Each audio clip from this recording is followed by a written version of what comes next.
প্ৰভাৱিত ঠাইবোৰৰ পৰা মই ক'বলৈ ওলাইছোঁ এই পৃথিৱীৰ সকলো জনগণৰ জীৱনৰ দুজন অন্যতম ব্যক্তি মা আৰু দেউতাৰ বিষয়ে। হয়, বহুতেই কষ্ট কৰিছে মা আৰু দেউতাই। মা আৰু দেউতাই আমাক জন্মৰ পৰা আজিলৈকে, আজিৰ অৱস্থা আমাক পোৱালৈকে যিমানখিনি কষ্ট কৰিছে, তেওঁলোকৰ কষ্ট আৰু সাহসৰ বিনিময়ত আজি এই শিক্ষক দিৱস উপলক্ষে তেওঁলোকক মই সহস্ৰ প্ৰণাম জনাইছোঁ। তেওঁলোকৰ সাহসৰ অভাৱ নাই, প্ৰেৰণাৰ অভাৱ নাই। তেওঁলোকে আমাক যিমান পাৰে সিমান সমৃদ্ধি কৰি তুলিছে। তেওঁ যে মোৰ দেউতাই যে ৰুইছিল কাঞ্চনজোপা, আজি বৰ ডাঙৰ হ'ল। কাঞ্চন, তই কথা পাতিছিলি মোৰ লগত? মইতো কথা কৈ আছোঁ, তই শুন মোৰ কথা। কাঞ্চন, তোক ক'বলৈ মোৰ বৰ কথা আছে জাননি। তোৰ মানসপটত, তোৰ পাতকেইখিলাত যে মই আঁকি থৈছোঁ, আলোকিত কৰি থৈছোঁ মোৰ সেই মা দেউতাৰ ছবি, সেই ছবি দুখনলৈ আজি বৰকৈ মনত পৰিছে। ৰাতিপুৱা শুই উঠি যে দেউতাৰ হাতত ধৰি, দেউতাৰ এটা আঙুলি ধৰি মোৰ সেই সৰু হাতখনেৰে যে ৰাস্তা ফুৰিবলৈ গৈছিলোঁ, দেউতাই যে কৈছিল চিঞৰি চিঞৰি গোৱা, একে একে দুই, একে দুয়ে তিনি, গাই গাই ইমান চিঞৰি চিঞৰি গোৱা, ইমান চিঞৰি চিঞৰি গোৱা যাতে তোমাৰ মাতত গোটেই গাঁৱৰ মানুহে সাৰ পাওক। আৰু মই গাইছিলোঁ, চিঞৰি চিঞৰি গাইছিলোঁ। মোৰ জীৱনত দেউতাই শিকোৱা এই পৃথিৱীত, এই বায়ুমণ্ডলত থকা দুটা প্ৰধান গেছ মোৰ দেউতাই শিকোৱা মতে আছিল কাৰ্বন ডাই অক্সাইড আৰু অক্সিজেন। মোৰ সেই দুটা নাম মনত ৰাখোঁতে দুদিন লাগিছিল, কিন্তু দেউতাই বহুত মৰমেৰে বহুত ভালদৰে বুজাইছিল। মোৰ মায়ে মোৰ আখৰ ভাল কৰাৰ প্ৰতি বহুত যত্ন লৈছিল।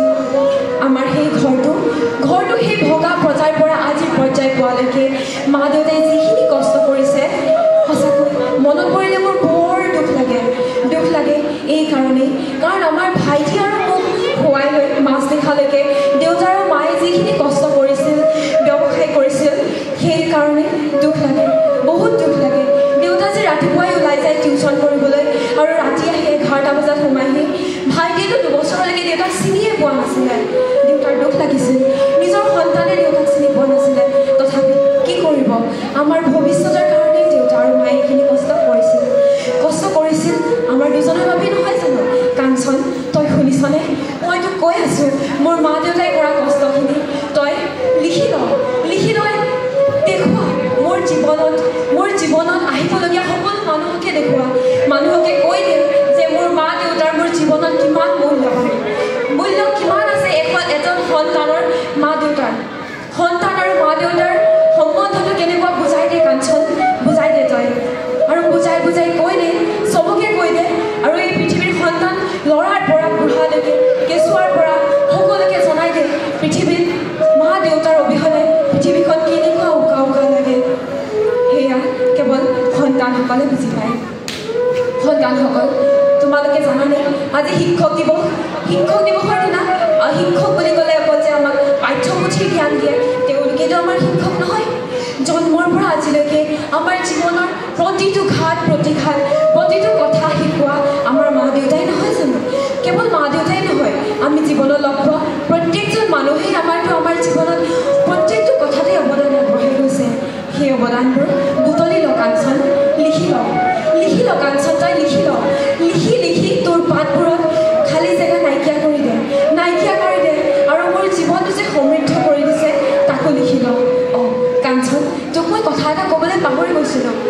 সেই যে মই আজি তোক যে লখিমপুৰৰ পৰা গহপুৰলৈ স্থানান্তৰিত কৰিলোঁ, কাঞ্চন, তোৰ জানিবলৈ মন নাযায়নে কাৰণটো? কাঞ্চন, তোক মই কৈছোঁ শুন, লখিমপুৰৰ পৰা যে গহপুৰলৈ স্থানান্তৰিত কৰিলোঁ, গহপুৰতো মোৰ এটা বহুত ডাঙৰ পৰিয়াল আছে। শংকৰদেৱ শিক্ষা নিকেতন গহপুৰ নামৰ এটা ডাঙৰ পৰিয়াল, যাৰ সদস্য সংখ্যা বহুত বেছি। আৰু সেই সদস্যসকলৰ সন্তান বুলি মই নিজকে বৰ গৰ্ব অনুভৱ কৰোঁ। আৰু সেই সন্তানসকলৰ মাজত মই নিজকে এজন সন্তান বুলি সকলোৱে পৰিচয় দিব বিচাৰে। শংকৰদেৱ শিক্ষা নিকেতন গহপুৰৰ ভাইচ চেয়াৰমেন ছাৰ, তেওঁলোক দুজনৰ মূল্য মই ক'ব নোৱাৰোঁ। তেওঁলোক দুজনৰ কিমান মূল্য আমাৰ জীৱনত, আমাৰ শংকৰদেৱ শিক্ষা নিকেতনৰ ছাত্ৰ ছাত্ৰীসকলে হয়তো বহুত ভালদৰে বুজি পায়।